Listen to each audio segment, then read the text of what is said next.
Before we start today's episode, I want to do a quick announcement. The 2024 Calm AF Goals Workshop is coming up. It's happening on Sunday, January 14th at 11 a.m. Eastern Time.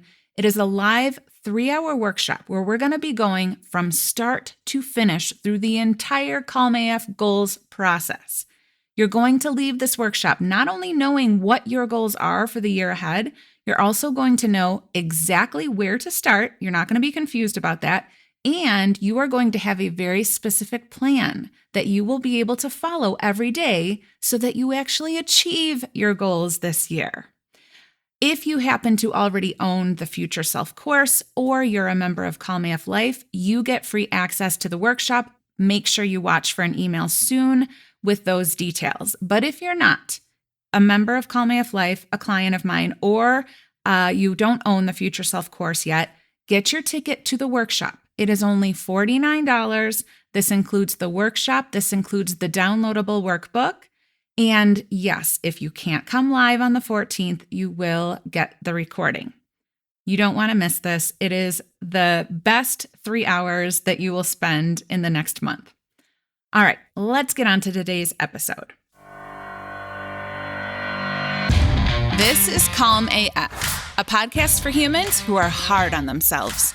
A podcast for the overthinkers, people pleasers, perfectionists, and overachievers. I'm Kristen Finch, and I'm going to teach you how to quiet that incessant negative chatter in your head. Because you know what a person with a calm mind can do? Anything they want. Grab your coffee, gorgeous soul, because today's the day you get Calm AF. So I'm a person who has spent more than 20 years struggling to achieve goals. I can set them like a boss. No one can set better goals than me. I can set the best, the most measurable, smart goals you've ever seen, but achieving them, not so much. Not at all. So part of this problem here is that I'm a person who loves the just dreaming and brainstorming and coming up with ideas. It is one of my favorite hobbies. But taking it to the next step, implementing, following through on any dreams, any ideas, that's a different story. So when it came to setting goals, every freaking year, I would sit down, and this is as long as I can remember. I would sit down and I would write the same goals that I wrote the year before. If I was lucky, I might follow through on a couple of them for a few weeks, more likely a few days, and then I would stop. I might get inspired to pull the goal out of the bullpen a few more times in the year, but it wasn't really ever moving the needle. I wasn't achieving my goals. So for a while, I was just like, fine. That's just not who I am. I'm not a person who achieves goals. But I wanted to be. I did have goals that I didn't just want to dream about, like the fun of dreaming, yes, but I wanted to achieve them. And I'm not a person who is super disciplined or super structured, like some of you unicorns. If there's not a plan for me, if there's not a GPS to get me where I want to go, I will wander forever and ever. This is true for me of goals and literally getting places in my life. I do not try to get to new places without my GPS. So why would I try to create something new, create something I've never created before, change something without goals? Today, I set goals pretty regularly, but the difference is I now achieve them pretty regularly as well. When I get to a new year or a milestone where I want to look at the bigger goals, maybe for a quarter or for a year at a time, I am setting new goals not because it's time again or somehow I found the motivation again. It's because my old goals have been achieved already. So if you are like me, if you are more of a goal setter than a goal achiever, today we're going to change that. I have 5 tips for you to change yourself from goal setting to goal achieving. So the first tip is to set feeling goals. Let's talk about what are feeling goals first and foremost. For years, because this is what I was taught, I set goals that were based on tangible achievements. Like I was focused on the what and the how. I want to declutter my house. I want to lose 10 pounds. I want to improve my marriage or write a book or get myself organized. I would sit with the what, and then from that place, I would try and figure out how. Okay, if I'm going to declutter my house, how? Well, I need to find a book that's going to walk me through a plan. I need to buy some bins, and I need to find some big giant chunk of time because this is going to take a minute. So that's how I would set my goals. I would do the what and the how. And I got excited about the process of doing it, but I never ever considered the why. I never thought about the why until like one day about 15 years ago. And here's how it went. I was looking at my cluttered house and genuinely wished that my house would burn down. Honestly, I really thought that was the only way out. And I was a little scared by how really okay I felt about thinking that. Like, I was like, yeah, it would be really, really sad and there would be stuff lost, but all this clutter would be taken care of.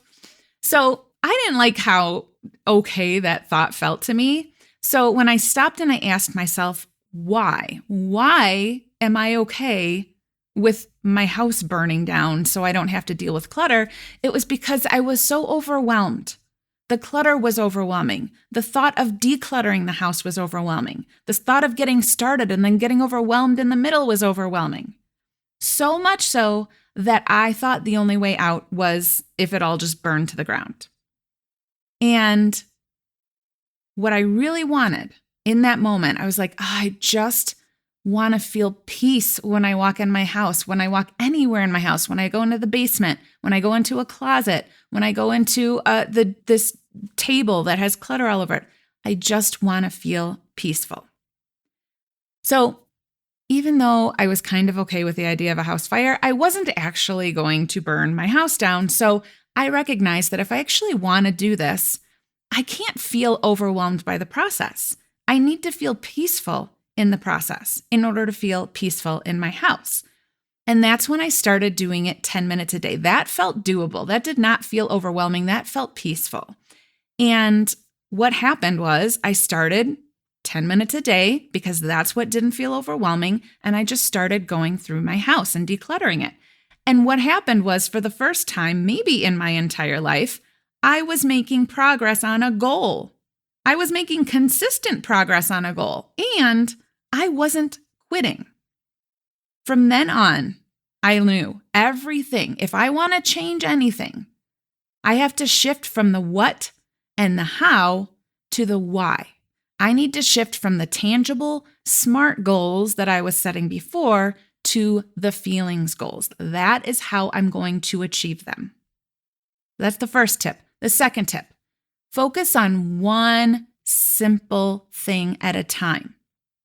Now, again, if you're like me and you really love getting swept up in the brainstorming and the ideas, when you look down at the goals and this idea of like what your life could look like, what you want it to look like, you are going to want it all and you are going to want it right now. And there's something that happens when we are in this state. I think it's the dopamine, all the dopamine being released because we're so excited about these goals and these ideas that you actually believe yourself that you're going to totally be able to make all these changes at the same time. Yeah, look, you know what? This is the year. I'm going to start going to the gym and I'm going to change how I eat and I'm going to go on weekly dates with my husband and I'm going to declutter my house and I'm going to write my book and. I'm going to make it happen this year. This year feels different. It's not different. I know it's easy to get swept up. I know because this was me. But it's not about things feeling different. It's that you still have the same brain and nervous system as you did the last time you did goals. Your brain is efficient and it wants more than anything else in the world for you and your life to stay the same. It doesn't care that eating healthier is good for you or that decluttering your house will make you feel more peaceful. It just wants you to stay the person you are right now because the person you are in the life you're in right now is predictable and familiar, and that is all your brain and nervous system wants. Now, that doesn't mean it doesn't love the dopamine hit of, oh my God, we're going to do this. It does. It enjoys riding the excitement, and then after a few days, it's like, all right, you had your fun. You did the new thing. You got all excited. Now, it's time to go back to the way things were. Let's stop going to the gym. You aren't a person that goes to the gym and eats healthy and declutters the house. Come on back. We think it's willpower that's keeping us stuck, but it's not. It's an efficient brain that is designed to not integrate rapid, dramatic changes all at once. It's designed for things to be the same. So you need to keep it simple. You need to focus on one goal or one area of your life at a time. And when you do this, you're giving your subconscious brain time to adjust to a new neural pathway. You're not trying to make it learn 10 new neural pathways all at once. And here's the best thing. I talk about this in our monthly Future Self workshop all the time. When you have a feeling goal that you're focused on in one area of your life, we call them buckets in the program that I do, Calm AF Life. If you are working on a feeling goal of feeling peaceful in your home, you are feeling more peaceful. It's not actually compartmentalized in your brain as this peaceful feeling only applies to your home. When you are feeling more peaceful in your home, you are feeling more peaceful in general. Okay, so think about how that might impact the other areas of your life if you are simply feeling more peaceful in general, right? By channeling your energy into one single goal, one thing at a time, you will create this positive ripple effect across all of the buckets. So that's tip 2. Tip 3 is slow down. This is not your fault. It's not my fault that we live in this instant gratification world, right? Everything we see is immediate. I want that and I need it now, and here's the quickest way to get there. I have a question, I open my phone, I immediately have the answer. I want new notebooks. Bam, Amazon has them at my door in like 12 hours. Everything that we are being taught has this urgent energy behind it. We need to be in a hurry all the time. Hurry to get where you're going. Hurry to get what you want. If you aren't hurrying, you must be doing something wrong, right? If you're not moving fast, you must not be busy. And if you're not busy, you must not be an important person. Whew, let's pause there for a minute, right? AKA what this is being busy equals being important equals being worthy, right? Someone's walking really fast down the hall. Oh, she must be really important. Look at how fast she's walking through the store. Oh, wow, he's going very slow. He must not be an important person. He must not have very important things to hurriedly get done, right? This whole busy equals being an important person, being worthy is a bullshit story. And here's the kicker. Your urgency, walking faster, being faster, hurrying up to try and achieve your goals all at once right away, it doesn't get things done quicker. It doesn't. Your urgency, that feeling in your body when like adrenaline and that tells your nervous system that something bad is happening, and you flip the switch out of being present into reactive mode, into that fight, flight, freeze, fawn, which is not the productive place that we want to be spending our time. But especially when it comes to goals, right? On account of not being able to access your frontal lobe. It's helpful to be able to access your frontal lobe all the time, but especially when you're trying to reach your goals. So unless your goal in life is to feel urgent and feel reactive to everything going on around you, being urgent and reactive isn't going to get you where you want to be. So slow down. I suggest allowing yourself twice the amount of time to achieve your goal than you think it should take, at least. So my goal of decluttering my house, when I switched it to the feelings goal, right? And here's what's funny about this goal. This was basically a goal for my entire life before I had a house. Because even as a kid, I remember very specifically sitting in my bedroom, New Year's Eve, writing that this year I'm going to keep my room clean.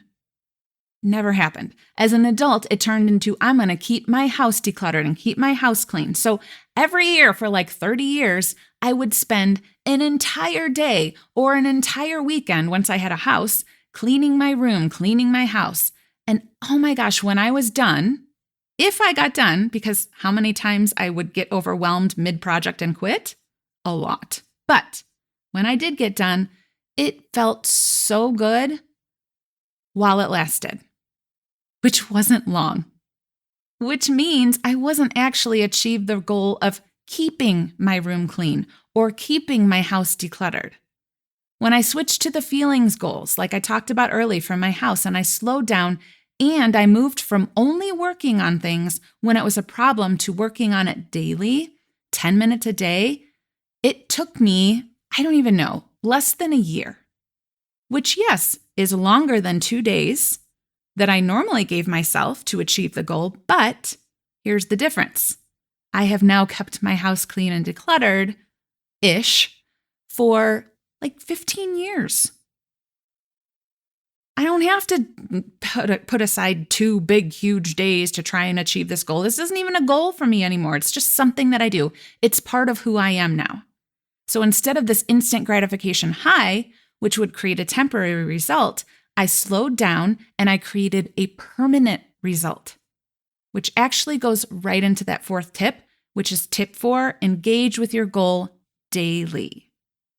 And I'm going to add to this. Engage with your goal daily and do it shitty. So what I learned from my decluttering journey was that I needed to engage with this goal of decluttering my house every single day, which I know sounds a little extreme. It does not sound calm AF if you are used to thinking about it as like, I have to do it perfectly and in this very specific way. But I will get to that in a minute. Let me share why I recommend this. I actually thought of this the other day. Dave Parker and I were playing basketball at the school near us. And the court, randomly, was right next to this steep hill. So basically, every time you missed a shot, which for me was a lot, you had to run down this hill.